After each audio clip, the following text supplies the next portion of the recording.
I wanted to ask because you wrote back in January kind of how, the media landscape, journalism, sports media, whatever, is falling apart to some degree. Like it's not as well funded, it's not as well represented. And you had written about how, as women's sports kind of gets on the uptick, on the upswing, how are we going to see that represented in media? How do you feel Toronto is set up to kind of like cover a prospective WNBA team here? And that's a really fantastic question. And at the same time as media is really shrinking in so many ways, and we really desperately need good journalism, I'm still grieving the Vice shutting down completely. They shut down their sports sector, their section years ago, Mhm. and that was one of the first places I published because anything that's sort of not legacy media is sort of like it feels like it won't actually have a life here, and that's really frustrating. I'm very lucky to be I consider myself very lucky to have a job at all doing what I like. And we get a lot of stories from CP now. There's a lot of wire sports as opposed to live reporting of things from CBC Sports because we were just hit with massive cuts and funding. Now in Toronto in particular, I don't have to tell you guys this. You've got Lindsay on the show all the time, Mhm. right? Like, I mean, Lindsay's someone who has been around this space for a long time and has beat Chelsea Late is also one of those people. Savannah Hamilton, you've got Mhm. Kayla Gray on the sidelines. Like, we're very well built within the basketball. And I'm not suggesting that they have to leave that beat and come to the W, Mhm. but there are a lot of people. I'm also an instructor. Well, you forgot to mention that in my Oh, I'm intro. sorry. Sorry. Yeah. So I also teach sports journalism and sport media at TMU, Uh-huh. and we have budding stars. Like the universe could explode with the talent from those students who are ready, who are hustling, who have side gigs to be able to report and report really well. And I'm not talking only women. I'm talking students. Mhm. You have guys, you have girls, you have, gender fluid or non-binary, whatever. People just love the women's game. People love the W. And that's where we are. And I really hope that in addition to the teams that people start thinking about that, and if there's any ethical billionaires out there, which I know is an oxymoron, that can invest in independent media, like maybe you all can get one of those ethical billionaires and have someone specifically for women on your show because you are the most highly regarded basketball show in this country. We all know this. So if that can happen, and without any of this competition, like I'm going to say this because I'm salty and I can do this here amongst family. There's a lot of people who TSL still hasn't reported the story. Mhm. And I don't know if that's because I broke it or whatnot, but like there's that too. There's that sense of competition that I really don't think should happen at this juncture. Mhm. Do you know what I mean? Like it really shouldn't. Sports Illustrated did it, Sportsnet did it.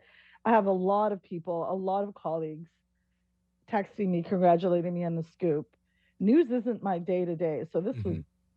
so exhausting. I'm so tired. You have no idea.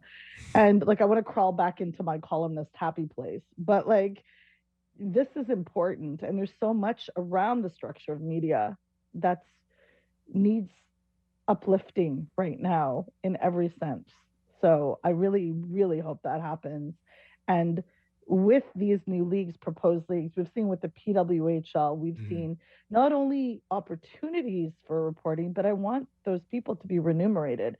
Like the athletes have been saying, the people covering those sports should also be remunerated. Labor is labor. And in this economy, like what? Can any of us get a condo anywhere in the city anymore? No. So, like, we have to think about that and Mhm. to sustain it. Sustainability across the board, not just for the sport, for everything in the ecosystem. Yeah, absolutely. I think this is part of the reason why people are so excited. At first when the WNBA came here to play the game and it was instantly sold out, and we were all there, it was an incredible atmosphere. We talked about it on this program. Um, Not only excited about the prospect of adding another franchise to Toronto, which pretty much has most franchises now, honestly, right? But at the same time, we saw that there was a market for this, and there were going to be opportunities for people to, you know, either be employed in this or honestly even be inspired and play in the games too. So I think that, yeah, I mean, we're really excited for for this news to come through. I just want to ask you a couple more details. I know you're running short on time. You have, as I listed above here, 16 jobs. Um, so details wise, they will be playing at Coca-Cola Coliseum. And you also put in the note there that there's talks of potentially building a practice facility that could be used for both the Canadian men's and women's national teams to train there as well. What more can you tell us on those two items? Well, I got a hold of Canada Basketball, and they were very tight-lipped because, again, the story wasn't supposed to break, and it definitely wasn't supposed to come from me.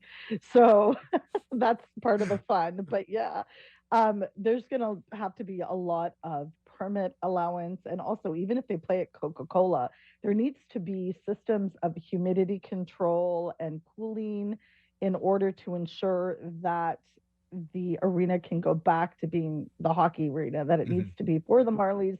There's issues of dressing rooms and the infrastructure for those mainstays of the dressing rooms. So there's a lot happening. And also, Coca-Cola is being looked at possibly by other leagues. That I haven't confirmed, but like there's rumors within other leagues that other people want to, might want to play there.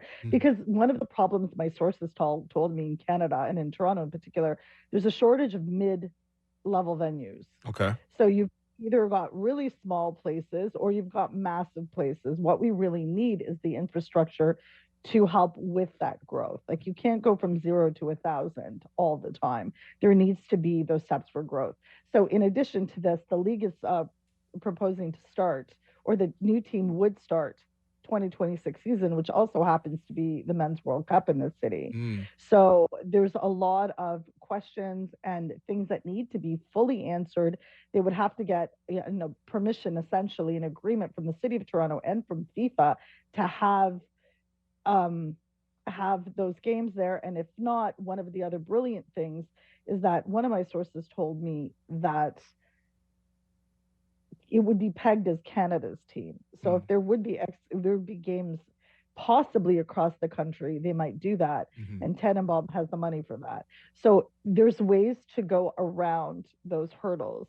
If you think about it, it's a pretty well laid out plan.